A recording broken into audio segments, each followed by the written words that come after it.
My name is Lila Hart, 34 years old.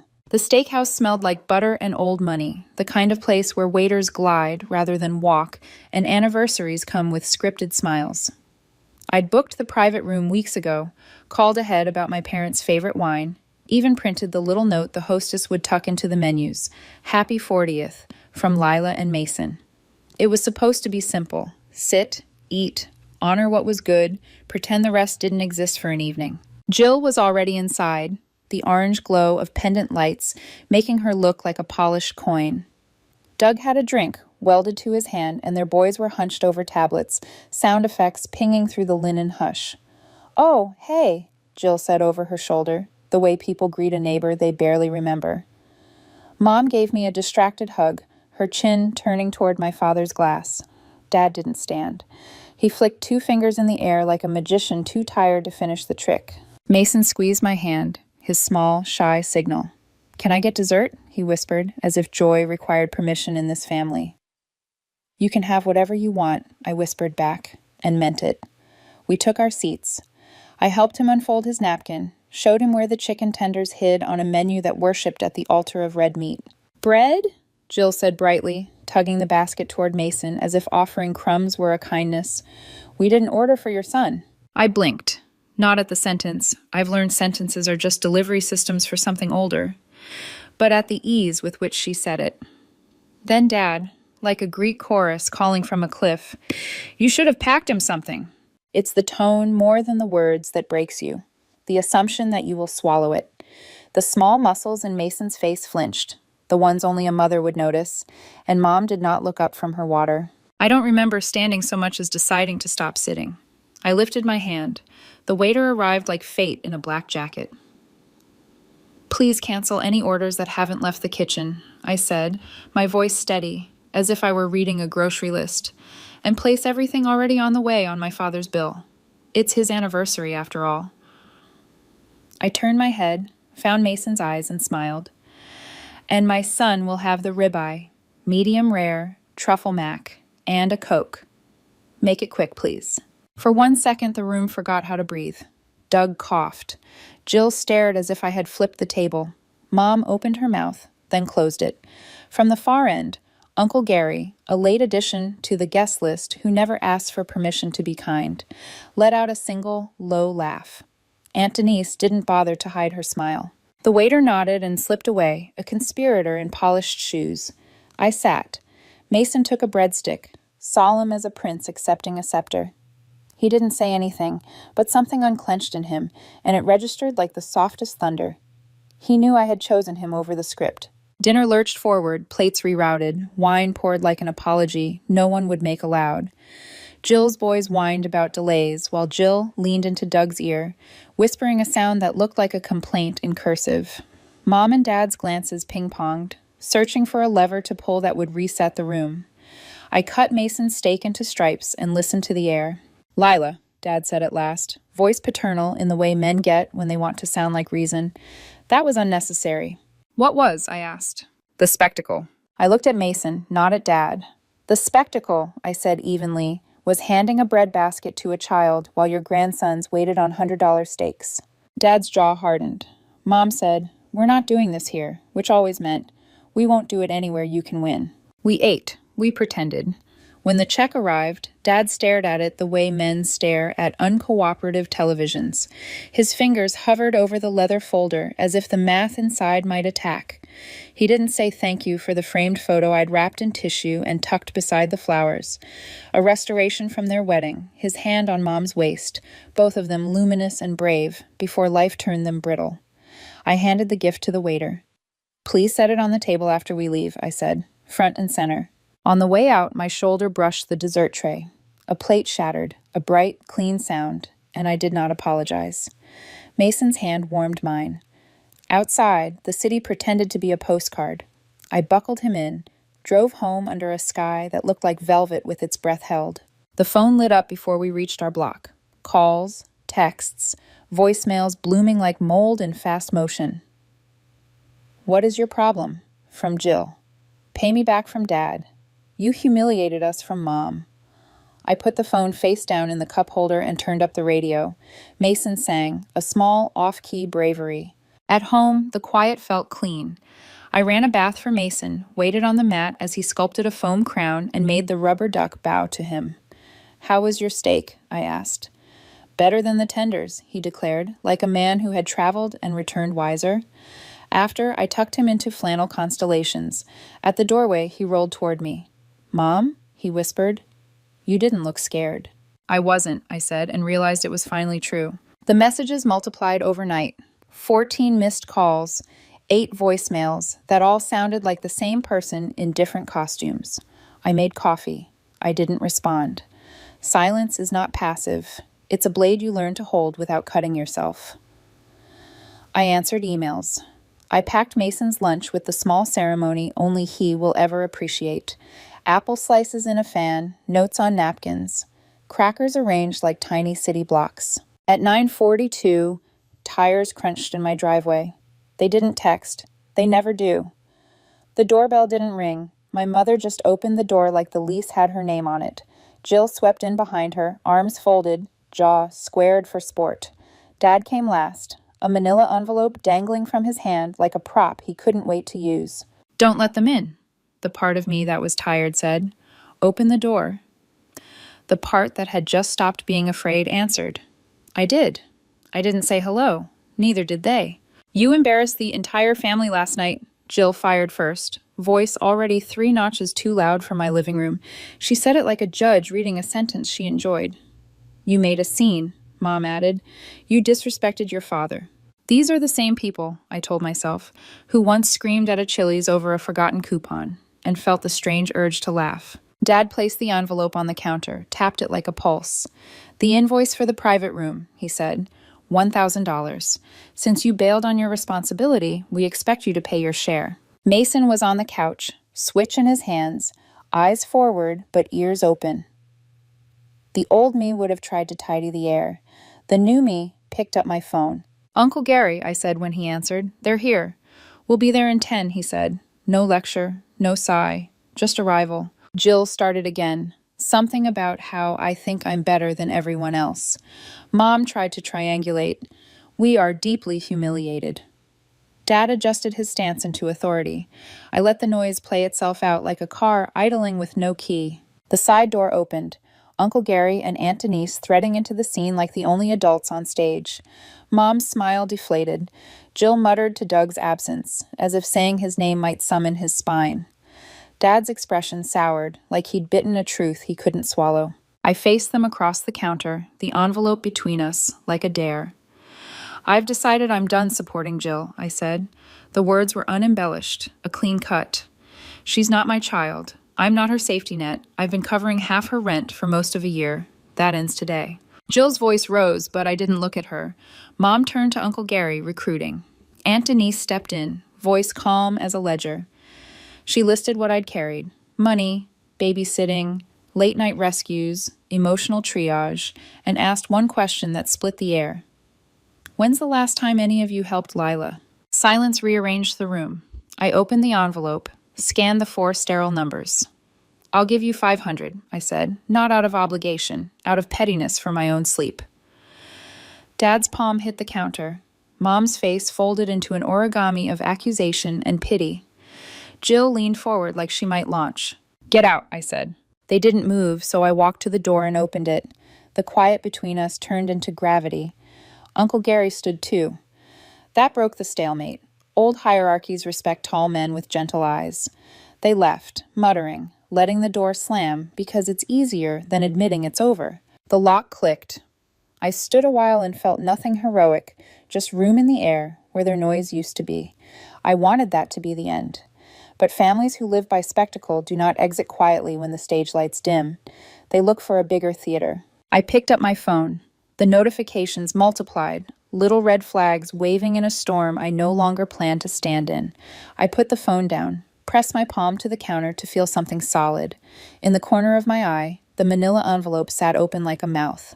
A hinge clicked inside my head, the kind that holds doors and secrets, and something very old shifted. Uncle Gary texted, "Proud of you. We've got you." I typed back, "Thank you." Then I added 2 words I meant. "It's time." Outside, a breeze pushed leaves across the porch like confetti for a parade I hadn't planned, but suddenly recognized. The first step isn't loud. It's just different. It's feeding your child steak when other people hand him bread, and deciding that's your new normal. I didn't sleep that night, not from dread, but from the high, clear hum that follows a clean boundary. The apartment felt taller somehow, like the walls had been pushed back and the ceiling raised. I made tea at 2 a.m., stood at the window, and watched the street lamp audition for the moon. Mason slept hard, one arm flung across his face, as if shielding his dreams from the mess of grown-ups. My phone pulsed on the counter, relentless. I let it starve. By morning, I'd decided on a rule. If they came with peace, I'd answer. If they came with a verdict, I'd be the exit. The day didn't care about my rule. It arrived with a knock that sounded like a gavel. When I opened the door, Mom crossed the threshold without acknowledgement, the way people enter a place they've rented for years. Jill followed close, arms folded in that defensive pretzel that says she's already mid-argument. Dad brought up the rear, manila envelope in hand, eyes scanning the room like he was measuring it for new furniture. No greetings, no glance toward Mason on the couch, holding his switch with the exaggerated concentration that children use to make themselves invisible. "You embarrassed the entire family last night," Jill announced, breathless, as if she'd sprinted the sentence from her car. "What you did was cruel." "What I did," I said, closing the door softly, "was order my son dinner." Mom planted herself near the kitchen island, as if it were a podium. "You made a scene. At your father's anniversary dinner." Her voice had that quaver she calls emotion and I call strategy. "We have never been so humiliated in public." I pictured the Chili's coupon, the 45-minute argument over 2-for-1 fajitas, and had to bite the inside of my cheek to keep from laughing. Dad slid the envelope onto the counter and tapped it twice. Tap, tap, like a magician priming a trick. "Invoice for the private room," he said. $1,000. "Since you bailed on your responsibility, we expect you to pay your share." "Bailed," I repeated, tasting the syllable like a foreign word. That's one way to describe refusing to let you feed my child crumbs while your grandsons ate like kings. I didn't raise my voice. I didn't need to. Some truths wear their own amplification. "Now who's making a scene?" Jill said, smirking, because she always confuses volume with victory. I picked up my phone and dialed. Uncle Gary answered on the second ring. "They're here," I said. "We're a 10-minute drive," he said. No lecture, no sigh, just arrival. Jill kept talking while we waited. The grab bag of grievances she keeps in her purse, how I think I'm better than everyone, how I always make her feel small, how I throw money in her face when she's going through a lot. She said a lot, the way some people say rare disease. Mom chimed in with her favorite refrain, "We are a family," which always arrives right after they've behaved in ways that require the word to be weaponized. Dad measured me with his silence, gearing up for the speech where he calls himself reasonable and me emotional. The side door swung open, and Uncle Gary and Aunt Denise stepped in like weather, cool air after a heat wave. Mom's mouth snapped shut. Dad's shoulders rose a quarter inch, then dropped, as if recalibrating. Jill muttered, "Of course," because nothing enrages her like witnesses with memories. "I'm done supporting Jill," I said before the orchestra could tune again. "She's not my child. I'm not her safety net. I've covered half her rent for months. That ends today." Jill tried to talk over me, but Aunt Denise's voice slid in, calm as a ledger. "Last November, Lila drove across town at 2 a.m. to sit with your boys so you could clear your head. In April, she paid the car note you forgot. In June, she changed her teaching schedule to cover your emergency and later found your photos from a lake day. This isn't about a steak. It's about history." Mom turned her face toward Uncle Gary, aiming to triangulate. "This is private family business," she said. "You shouldn't insert yourself." Uncle Gary held her gaze. "We are family," he said simply, and let the sentence end where it belonged. I opened the envelope and scanned the invoice. 4 numbers that thought they could boss me around. "Here's what I'll do," I said. 500. Not out of duty, out of pettiness for my sleep. Dad's palm hit the counter. Mom's face pinched itself into a mask of sorrow. Jill leaned forward like she was deciding whether to lunge or cry. "Get out," I said. Not loud, just final. They didn't move. I walked to the door and opened it. The hinge sounded like a yes. Uncle Gary stood too, and somehow that small movement gave gravity to the air. They filed past me, stinging the room on their way out with mutters and the slam of an old story trying not to die. I locked the door. Mason didn't look up, but his thumb paused on the joystick and his mouth quirked in the corner, the way it does when he's learned something he plans to keep. I Venmo'd. Dad, $500, with a note that read, sleep tax. I almost added an emoji and decided against it. Dignity can be small and still be dignity. The day should have ended there. Spectacle families, though, don't respect the curtain call. They look for a bigger stage. At noon, my phone buzzed with a friend request from a stranger I recognized, Jill's burner face, the one she uses for community groups. I declined. At 1, I started receiving screenshots. Jill's Facebook status, vague enough to be libel-proof and sharp enough to bleed. Some people think they're better than blood. Grateful I was raised by real parents who taught love, not pride. The comments bloomed with sympathy and righteousness. I didn't take the bait. Silence is not surrender. It's choosing the terrain. By 3, Mom had created a brand new group thread. Extended family rolled in like extras for a courtroom scene. Deeply heartbroken that one daughter is cutting off family for no reason, she wrote. Not my name, but it didn't need one. 10 minutes later, Uncle Gary replied with 5 words. We know exactly what happened. Jill left the chat. 10 more minutes, and Dad texted separately. You owe me the full amount. I put my phone on Do Not Disturb and made grilled cheeses with Mason, who likes the crusts trimmed in a way that makes the slices look like speech bubbles. The next day, the school called. Front office voice, gentle but official. We received an anonymous concern regarding Mason's emotional well-being, she said. We're obligated to check in. My vision narrowed, the way it does when you stand up too quickly. Of course, I said. The counselor spoke to Mason, who talked about fractions and a book about a dog, and told her his favorite dinner was steak, like a grown-up. She told me he was fine, quiet, kind, helpful. She also told me they had to create a file. If there's a second complaint, she said, even if it's unfounded, it can auto-escalate. She was apologetic. I thanked her anyway.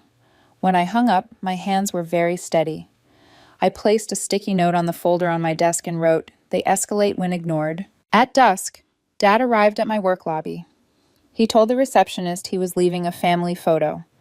When I came down, he held out a print, me standing at the steakhouse table, Mason looking up at me, the rest of the room frozen like a fresco.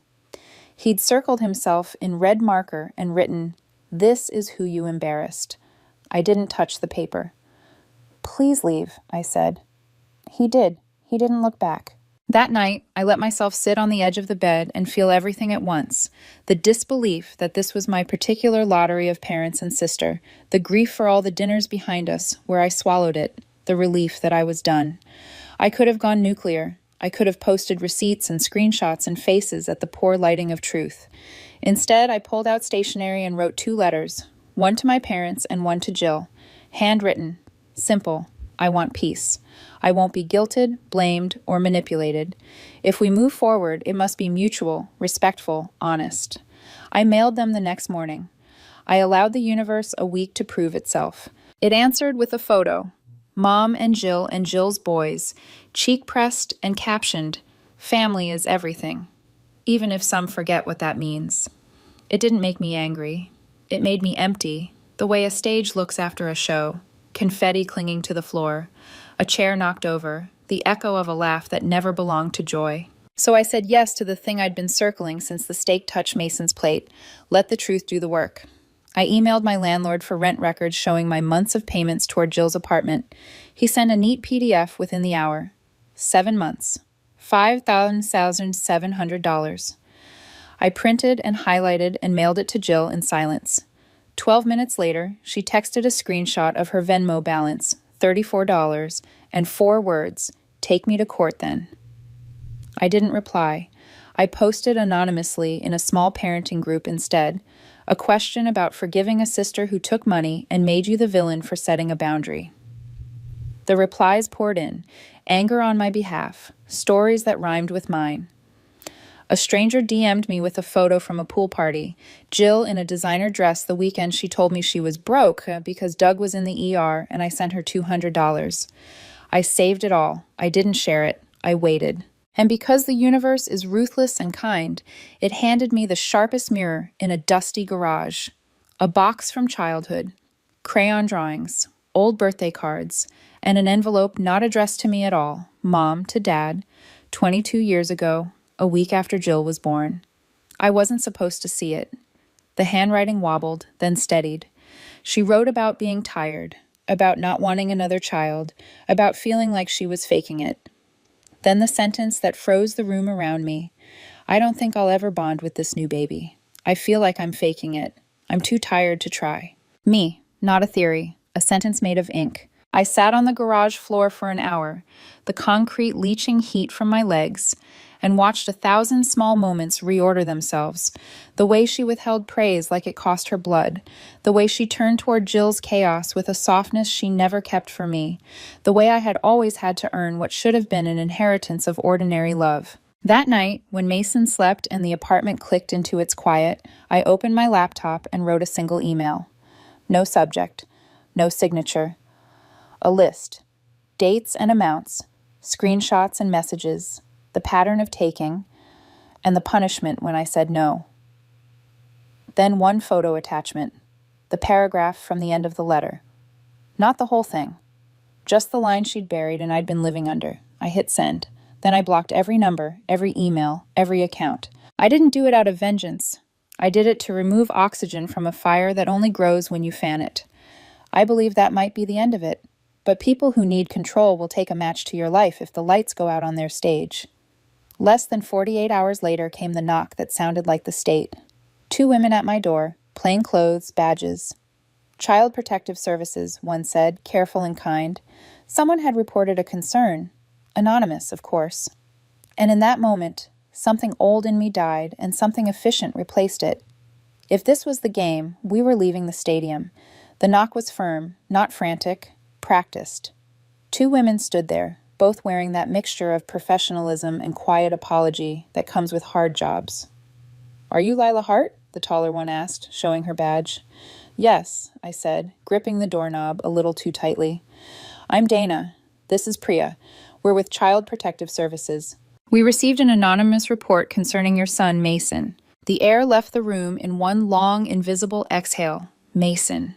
His name suddenly sounded like something fragile enough to break if they said it again. The words came out steady, though my body felt electric and hollow all at once. "What kind of report?" Dana glanced at her clipboard. Allegations of leaving your child unattended for extended periods of time, signs of neglect, and emotional withdrawal. It took every ounce of restraint not to laugh. The absurdity was surgical. It hit right where it would hurt the most. I stepped aside. "Come in." They entered carefully, scanning but not judging. Priya's eyes landed on the framed photos on the wall. Mason in his soccer uniform, Mason in a Halloween cape, Mason holding a science fair ribbon. The apartment smelled like lemon cleaner and the coffee I'd brewed an hour ago. The table was cluttered with homework pages, 2 art projects, and an open pack of markers. Dana smiled faintly. "Do you mind if we take a quick look around?" "Not at all," I said. They moved quietly. Fridge stocked, bathroom clean, pantry organized. Mason's room looked like any 8-year-old's space. Lego towers, a poster of Saturn, a nightlight shaped like a fox. He peeked out from behind his doorframe, cautious. "Hey, buddy," Priya said gently. "We just wanted to see your cool room." He shrugged, shy, then grinned. "You can see my telescope if you want. It's the best part." "Wow," she said. "I think you're right." After 20 minutes, Dana closed her folder. "Everything looks fine here, Ms. Hart. We'll still have to follow up with the school. Standard procedure, but I don't anticipate any further issues." I nodded, but I couldn't quite unclench. "Can I ask, how long does something like this stay in your system?" She hesitated. "Even if unfounded, the report exists as a record. If there's another call, even a false one, it can automatically trigger an escalation." That landed hard, not because I was afraid they'd find anything, but because I knew exactly who would weaponize that process. When they left, I stood in the doorway for a full minute, the silence in my apartment louder than any screaming match. Mason came over, tugged my sleeve. "Mom, are you in trouble?" I knelt. No, sweetheart. Someone told a lie about us, but it's okay. Lies don't win when people tell the truth.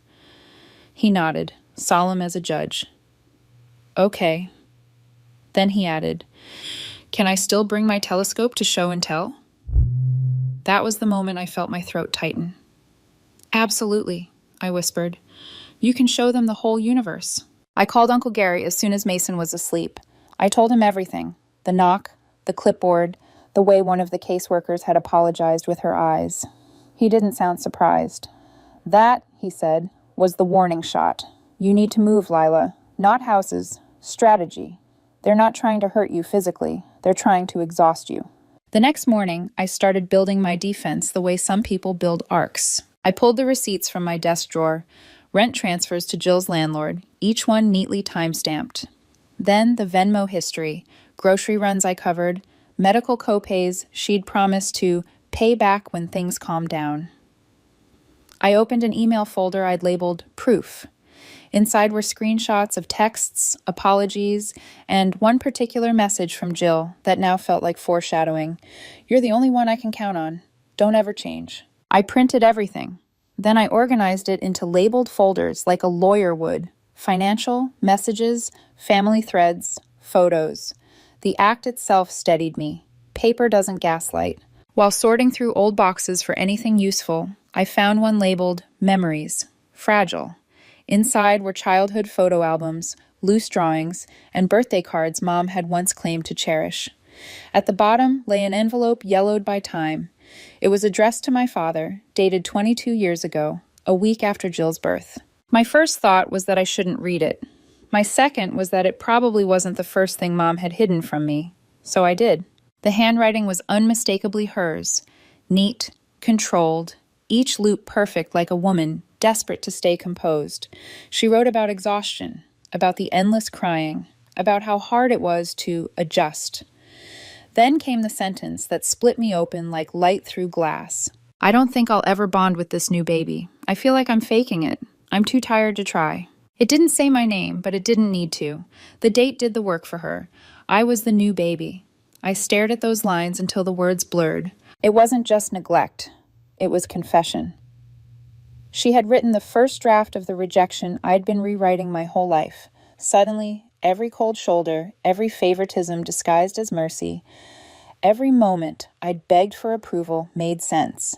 It wasn't me. It was never me. That night, after Mason fell asleep, I poured a glass of wine and opened my laptop. I started an email, one that had no subject line, no greeting, no emotion. Just facts. A list of rent payments, screenshots of texts, photos of the CPS visit card, and, attached at the end, a photo of that letter. Not the whole thing, just the last paragraph. The line about the baby she couldn't bond with. I didn't sign my name. I didn't have to. I hit send. Then I opened my email settings and blocked them all. Mom, Dad, Jill. Every number, every account, every thread. For a moment, the silence after hitting block felt terrifying, like deleting oxygen. But then it felt like peace. It lasted exactly 40 hours. On the second afternoon, as I was folding Mason's laundry, there was another knock. This one came softer, but somehow heavier. I thought maybe a package, or a neighbor with misplaced mail. But when I opened this door, it was my neighbor from down the hall, Rachel, looking uneasy. Hey, she said quietly. 2 women came by earlier, asking questions. Said they were following up from yesterday. They asked if you were home often, if Mason plays outside alone. I felt my stomach drop. What did you tell them? The truth, she said firmly. That you're one of the most present moms I've ever met. But I thought you should know. She hesitated, lowering her voice. They seemed embarrassed to be doing it. When she left, I locked the door and leaned against it. So this was how it would go. They weren't going to stop. If the first CPS visit hadn't broken me, they'd just keep calling until one finally stuck. I wasn't scared anymore, I was calculating. If they wanted war, I'd fight it in daylight. The next morning, I called my lawyer, Amira, a friend of Denise's who'd handled messy family disputes before. She didn't even sound surprised. They're trying to create a paper trail, she said. You're doing the right thing documenting everything, but now you need protection. Within a week, Amira drafted 3 cease and desist letters. One for Jill, one for Mom, one for Dad. Each detailed the harassment, the false CPS report, the social smears, and the pattern of emotional abuse. It also included a warning. Further contact would result in civil action. I mailed them certified with tracking. For the first time in months, I felt like I was breathing in my own house again. Then, that night, my phone buzzed. An unknown number, a single text, a bank transfer notification, $2,950. Exactly half of the rent I'd paid on Jill's behalf, followed by a message from Doug. I told her to stop. I've moved out. Do whatever you have to do. I stared at the screen until the letters blurred. Doug had always been quiet, spineless even. But this was surrender, not loyalty to me, just exhaustion. The next day, Aunt Denise called. I saw your mom at the grocery store, she said. She looked awful, muttering to herself in the baking aisle about you destroying the family. Denise snorted. I told her you didn't destroy anything. You just stopped playing her game. It should have been satisfying. It wasn't. Because I knew it wasn't over. These people didn't let go. They regrouped. And when cornered, they'd find a new weapon. So I doubled down. I contacted Mason's school again and gave them documentation of the false report, plus a list of individuals no longer authorized to contact or pick him up. Principal Reed nodded grimly. We'll flag it. Then, for good measure, I changed the locks. Not out of fear, out of finality. 2 weeks later, a letter arrived in a thin, expensive envelope. It wasn't from Jill, or Mom, or Dad. It was from their attorney. I tore it open and read the first sentence. Our clients intend to pursue grandparent visitation rights for Mason Hart, citing emotional distress and denial of access detrimental to the child's welfare. For a long moment, I just stared. It wasn't shock. It was the realization that they had moved from whispers to paperwork. The irony hit like a slap. The same people who had ignored Mason at dinner, who'd told me to pack him something, were now pretending he was the light of their lives. My lawyer's voice was calm when I called her. They don't have a case. Arizona law is clear. Unless the child has lived with them or the parents are divorced, they have no grounds. Then why do it? I asked. Because it's not legal, Lila. It's psychological. They want to drain you. Money, time, patience. And in that moment, I knew she was right. This wasn't about love, it was about control. And they'd just declared the next phase of war. But they had forgotten something. I wasn't the quiet one anymore. I was the one with the archive. And the truth, printed, labeled, and ready to burn their lies down if they tried again. The envelope lay on the counter for hours before I touched it again. Thin, white, clinical. The kind of thing that didn't look dangerous until you opened it. I poured a cup of coffee I didn't drink, sat down, and reread the words. Visitation rights for the minor child, Mason Hart. The same family who'd once told me to pack him something at dinner now claimed I was depriving him of love. The same parents who hadn't looked up from their water glasses when his face fell were demanding legal access to his happiness. I wasn't angry, not yet. I was something colder, steady, focused, awake in a way I hadn't been in years. I called Amira. I got their letter, I said. I assumed you would, she replied, calm as if we were discussing a weather report. I've already reviewed the petition. They don't have a case. She was right. Arizona law required proof of a strong, established relationship. They didn't have that. What they had was a history of control and humiliation disguised as concern. So what do? I asked. We respond, but not just with a denial. We respond with a record. You've got documentation of everything. Let's make sure they see it. That night, after Mason fell asleep, I turned the dining table into a command center, folders stacked like soldiers, laptop open, highlighter bleeding neon lines across every lie they'd ever told. Amira was methodical. We built the response point by point. 1. Screenshots of texts from Jill and my parents, belittling, manipulative, condescending. 2. Financial records showing 7 months of rent payments for Jill's apartment. 3. The CPS report, closed without findings. 4. School statements confirming Mason's well-being and performance. 5. Photos from the infamous dinner, including one where Mason's plate sat empty while Jill's kids devoured their steaks. Every piece of paper told a story they couldn't spin. As I assembled the evidence, I realized how much of my life had been a quiet archive of their chaos. Every transfer, every message, every small indignity I'd documented just in case. I hadn't been paranoid. I'd been preparing. The next morning, I called Mason's school again. Principal Reed met me in her office, concern softening her voice. Just a heads up, I said. My parents are filing a visitation petition. You might get calls. She exhaled. Thanks for warning us. We'll make sure all contact goes through legal channels. I'm updating Mason's file, I added. Restricted individuals, no visits, no pickups, no communication. She nodded. We'll enforce it. When I walked out, I felt lighter. It wasn't victory, but it was control, and that was rarer. Then I went further. I updated my will. I named Uncle Gary and Aunt Denise as Mason's legal guardians if anything ever happened to me. I added them to my accounts, gave them copies of my lawyer's documents, passwords, everything. If my family wanted war, I was drawing the borders. When I told Gary and Denise, they didn't ask for explanations. They just nodded. We'll take care of him if it ever comes to that, Denise said, and we'll take care of you while you're still here. That was the first time I'd cried in weeks. Not because of fear, because of relief. 3 days later, another message arrived. It wasn't from my parents this time. It was from Doug. He'd been silent since the rent refund, but now his name lit up my phone like an old ghost, finally deciding to speak. The message was short. I told her to stop. I've moved out. Do whatever you have to do. Attached was a bank transfer confirmation, $2,150. The rest of the money I'd paid toward their rent. No apology, no explanation, but the meaning was clear. Doug had left Jill. He wasn't saving me. He was saving himself. Still, I felt a small flicker of gratitude. The war had cost everyone something. Maybe, just maybe, it would make one of us freer. But freedom in my family always came with consequences. 2 nights later, Denise called. I ran into your mom at the grocery store, she said. She looked like she hadn't slept in a week. She was muttering to herself about you destroying the family. I didn't respond. Denise continued. I told her you didn't destroy anything. You just stopped playing the game. That phrase stuck with me. Stopped playing the game. Because that's what it was, an endless cycle of guilt, pity, manipulation, repeat. And I'd been their favorite player for decades. Not anymore. Over the next week, messages began to surface from unexpected corners of the family tree. A cousin I hadn't spoken to in years messaged me on Facebook. I saw what your mom posted.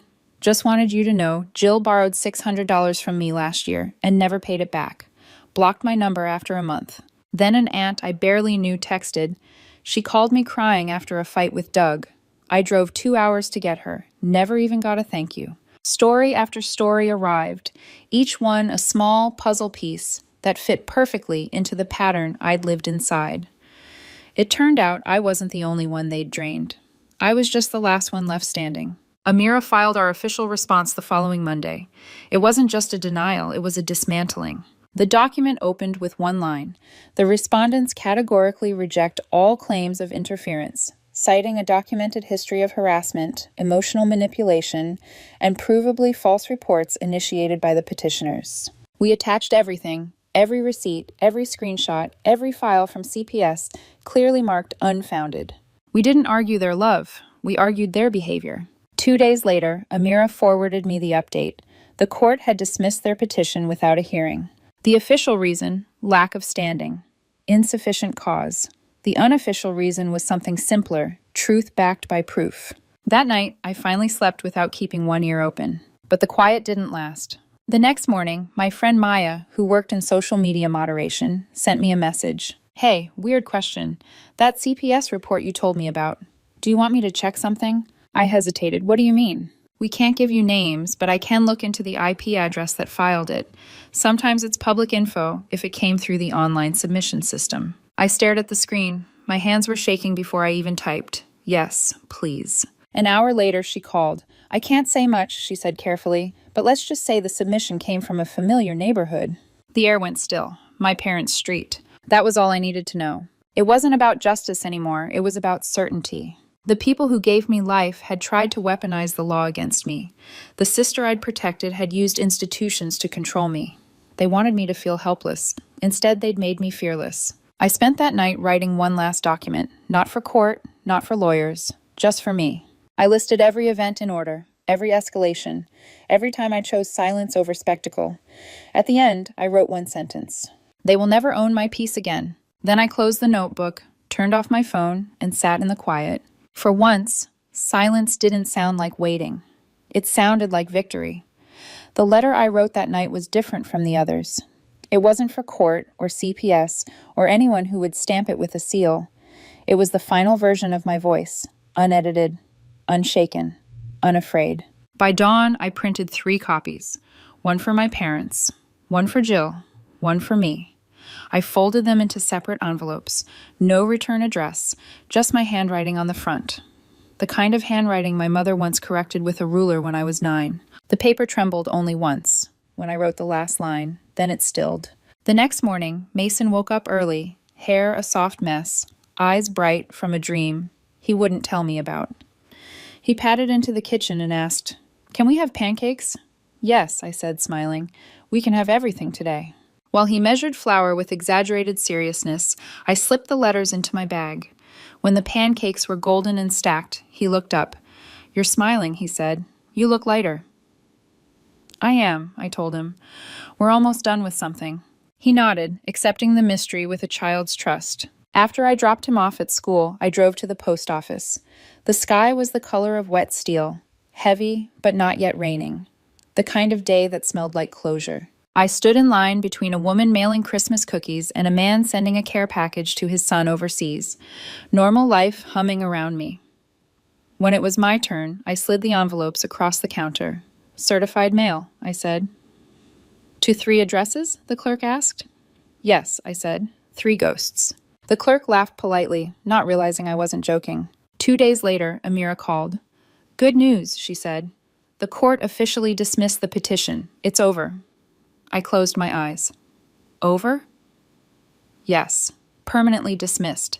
They can't refile without new evidence, and given what we attached, there isn't any. "Thank you," I said quietly. She paused. "You did this, Lila. You were ready before you even called me." After we hung up, I stared out the window, watching the trees move like slow applause. I expected to feel triumph. Instead, I felt stillness. And under it, something deeper. Grief for the version of me that had once believed family was unconditional. That evening, there was one more email from Amira. Subject line, FYI. Inside was a scanned copy of the court's rejection notice, stamped and sealed. Below it, she'd added one line, "Freedom looks good on you." I printed it, slid it into my folder marked proof, and then, for the first time, I shut the folder drawer and locked it. The next weekend, Mason and I drove north, past the city lights and into the mountains. No phones, no noise, just the 2 of us and the hum of the car's tires on wet pavement. At the campsite, he helped me pitch the tent, his laughter echoing off the pines. When night came, we sat by the fire, marshmallows skewered, faces warm from the flames. "Mom?" he said, voice small against the crackle. "Yeah?" "You seem happier. Like the world isn't heavy anymore." I smiled. "It's not. We just learned how to carry it right." He grinned, marshmallow goo on his cheek. "Can I make 2 s'mores?" "Make 3, I said. "We've got room." The stars came out one by one, slow and deliberate. I leaned back, watching them bloom across the dark. Somewhere out there, my parents and Jill would be fuming or crying or pretending none of this had happened. Maybe all 3. It didn't matter. They could live in their version of the story. I had mine, and mine was finally true. A week later, a small envelope arrived in my mailbox. No return address. Inside was a single photo, one I hadn't seen in months. The restaurant. The night it all started. Me standing with Mason beside the table, his hand in mine. Everyone else in the background, frozen, mid-judgment. On the back, in my father's handwriting, "Family doesn't turn its back." I stared at it for a long time. Then I placed it face down on the counter. Because sometimes family doesn't turn its back. It just walks in circles until you stop following. I took a deep breath, opened the drawer, and pulled out the manila envelope where I'd kept their first invoice. I slipped the photo inside and sealed it, one symbol of debt on top of another. Then I wrote across the front in black marker, "Paid in full." Life after survival is quiet in strange ways. You start to notice the softness of mornings again, the hum of the fridge, the smell of coffee, the way peace has its own pulse. Mason and I built new routines. Saturday hikes, Sunday pancakes, weeknight movies with popcorn for dinner.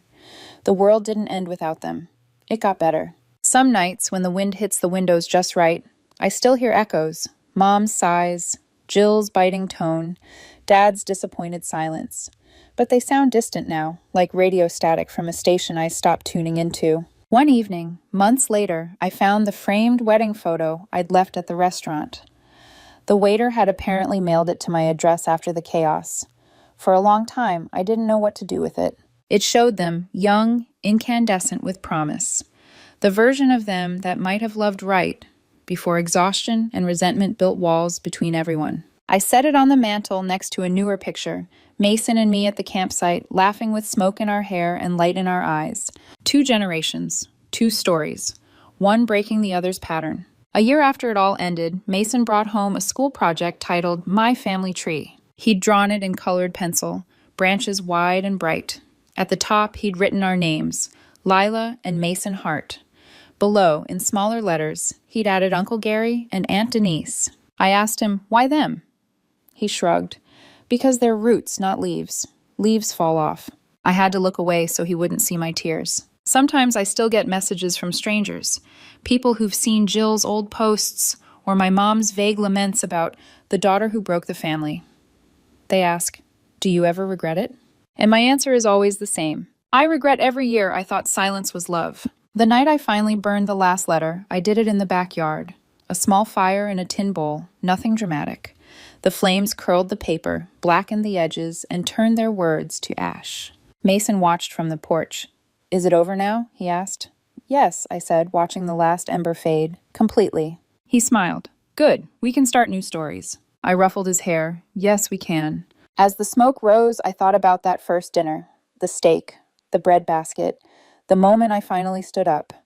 One choice had rewritten everything.